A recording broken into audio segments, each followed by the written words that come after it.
안녕하세요. 스테파노 박정원 대령입니다. 먼저 기다리게 해서 죄송합니다.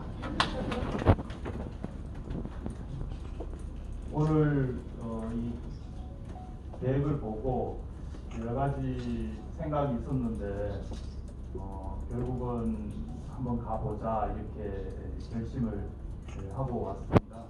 그런데 오늘 아침에 또 새벽에 뜻하지 않게 또 한 통의 문자를 받고 예전에 같이 이 사건과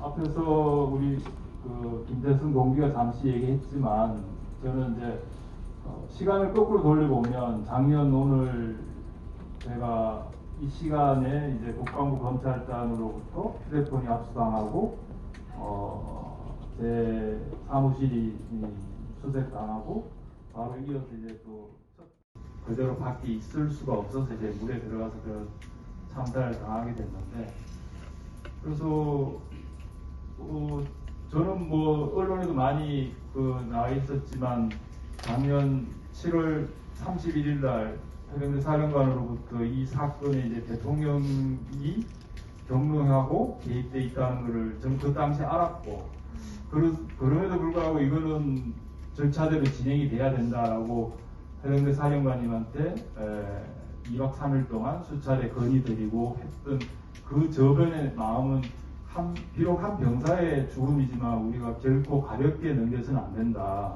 그 혹자들이 뭐 이야기하는 것처럼 그냥 손잡고 병사들이 수색 작업하다가 그냥 물에 빠져서 죽었다?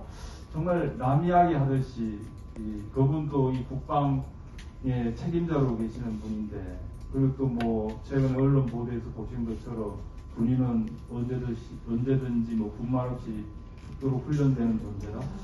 과연 자기 자식이 그런 일을 당했을 때도 과연 그런 얘기를 할 수 있을까? 뭐 경악스러운 그런 얘기들을 하는데, 1년에 그 군에서 병사들이 한 100명 넘게 매년 죽음을 맞이합니다. 그중에 한 7, 80명은 이제 뭐 자살의 어떤 모습도 있겠지만 또 사고로도 여러 이제 병사들이 죽기도 하는데, 그간 돌이켜보면 이제 이런 병사의 죽음에 대해서 과연 우리 지휘관이라든지 또는 이 수사 라인에서 정말 자기 자식처럼 생각하고 그 무게를 정말 느끼고 이렇게 해왔는지 되돌아볼 필요가 있는데, 여하튼 저는 수근이의 그 시신을 보면서 정말 이 죽음이 헛되어서는 안 된다. 그래서 정말 생때같이 너무 억울하게 그 구명조끼 해봐야 그 몇만 원 한다고 뭐 이유 여하를 다 떠나서도 그렇게 폭우가 쏟아져서 실종자가 생긴 지역에 어쨌든 물에 들어가라 했다 안 했다 이걸 떠나서 거기 근처 물가에서 수색 작업을 한다면 최소한의 구명조끼라든지 구명 로프라든지 등등에 대한 준비가 필요한 것이, 그건 지극히 상식적인 부분인데 그런 것을 전혀 하지 않고 얘가 이렇게 죽음을 맞이했고, 그 죽음을 보는 부모 입장에서는 정말 뭐라 얘기를 할 수 없을 만큼 억장이 무너질 텐데, 그래서 정말 이 죽음의 진실이 뭔지, 왜 구명조끼를 입지 않고 그렇게 물속에 들어가게 됐는지, 또 누가 그런 지시를 했는지, 누가 책임이 있는지 정말 그걸 규명을 해야 되겠다는 마음이 생겼었습니다.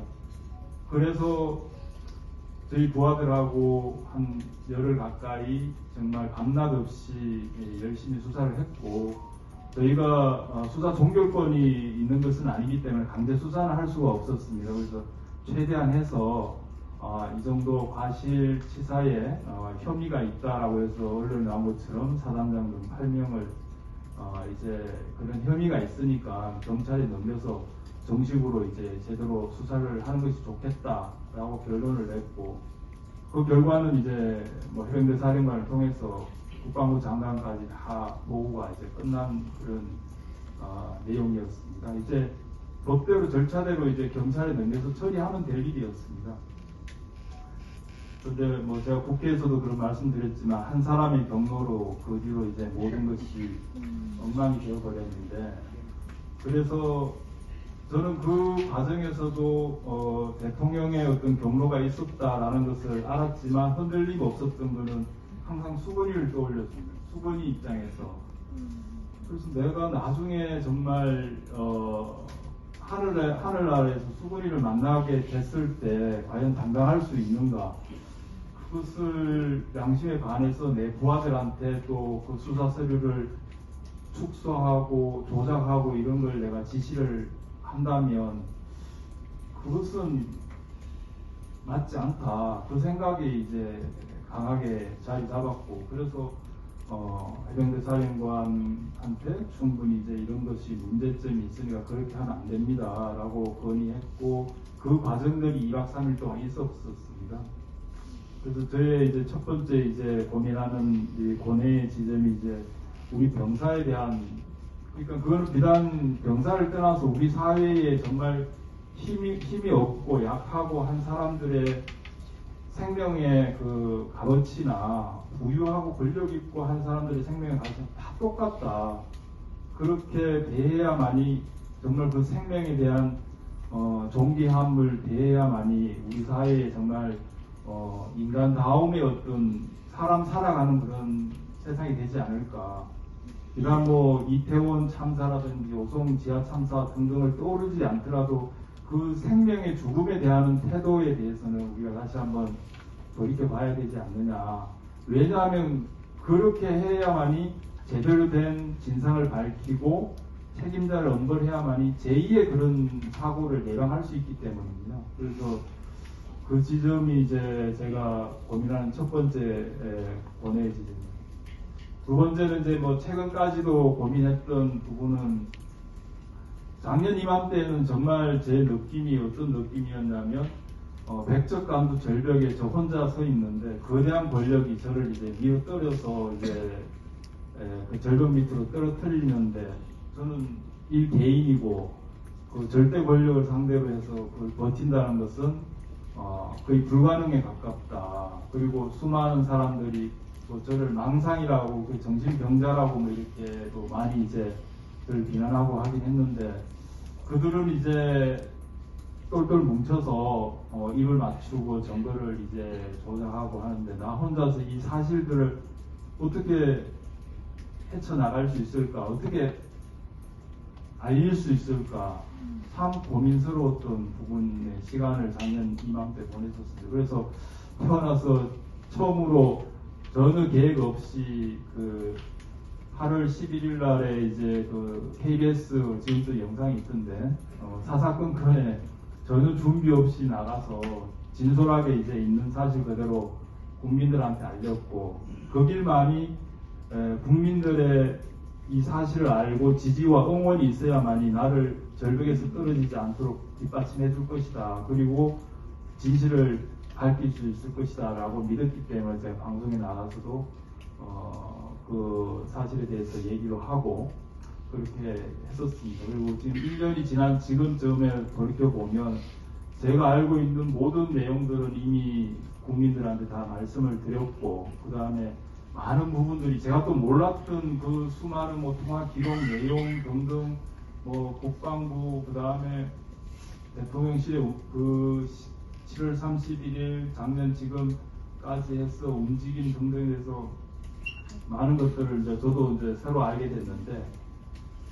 대부분의 이제 진실이 다 드러나고 이렇게 됐는데, 이게 거짓이 누가 거짓을 이야기하고 있고 무엇이 잘못되어 있는지 세상에 드러나는데 왜 이게 정리가 안 되는 것일까? 저는 처음에는 이게 다 드러나기만 하면 제대로 정리가 될 것이다 라는 아주 어찌 지금에 와서 보면 순진한 생각을 했던 겁니다. 그래서 다 드러났는데 오히려 뭐 호주 대사로도 가기도 하고 호주 대사로도 가기도 하고 지금도 뭐 그와 관련돼 있는 사람들은 뭐 공천을 받는다든지 아니면은 뭐 진급을 한다든지 그러고 있고 이게 도대체 뭘까? 왜 이럴까? 왜 우리 사회는 저희는 그렇게 배우고 자라진 않았는데 단순한 뭐 많이 저보다 더 많이 배우고 더 똑똑한 사회에 지금 뭐 국위 영화를 누리는 사람들이 많이 계시겠지만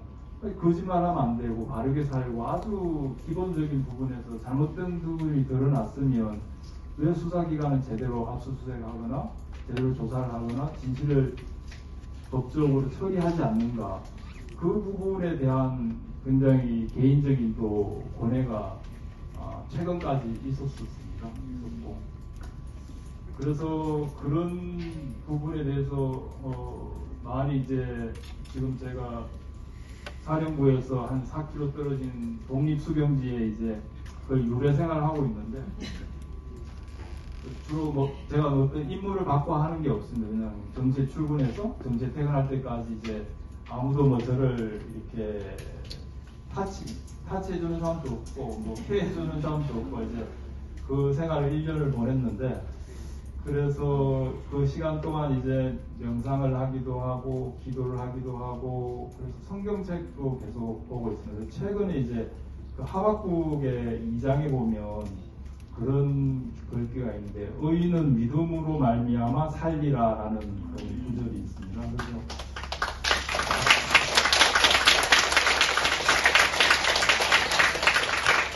그 다음 구절이 이 묵시는 정한 때가 있다 이런 또 구절이 나오는데 그래서 내가 너무 인간적인 마음으로 인간적인 머리로 이게 빨리 정리 안 돼서 조급함을 느끼고 있는 것은 아닌가 되돌아보게 됐고 그래서 결국은 하나님의 어떤 아까 우리 동기 김대성 회장도 뭐 빅피처라고 얘기했는데 그런 것은 잘 모르겠지만 그분의 또 시간에 따라서 진행되고 있는 게 아닌가. 그래서 결국은 사필 규정으로 잘 정리될 것이다. 그래서 제가 그런 믿음을 갖고 꿋꿋하게 잘 버티고 하면 우리 국민들이 다 정리해 주실 것이다. 이렇게 믿고 있습니다. 그래서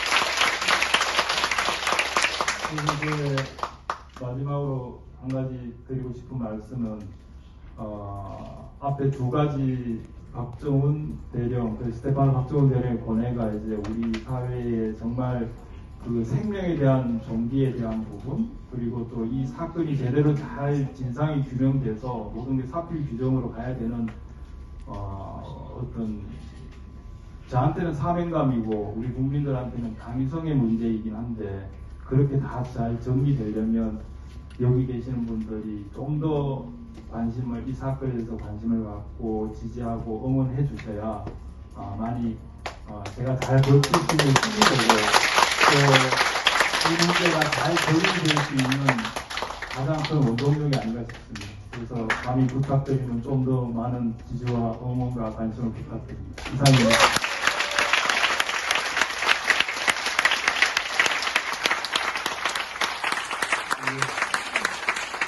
감사합니다. 시간이 좀 많이 지나긴 했습니다만 마지막으로 우리도 아까 김성 신부님이 박정훈 대령님이 요새 좀 꽁냥꽁냥한 표현을 사랑한다고 하셨는데 저희가 한번 꽁냥꽁냥한 표현을 해드리고 싶어서요. 제가 박정훈 스테파노 대령님 하면 여러분들이 다 같이 사랑합니다. 네, 이렇게 오늘 마지막 인사를 할까 합니다. 박정훈 스테파노 대령님 사랑합니다.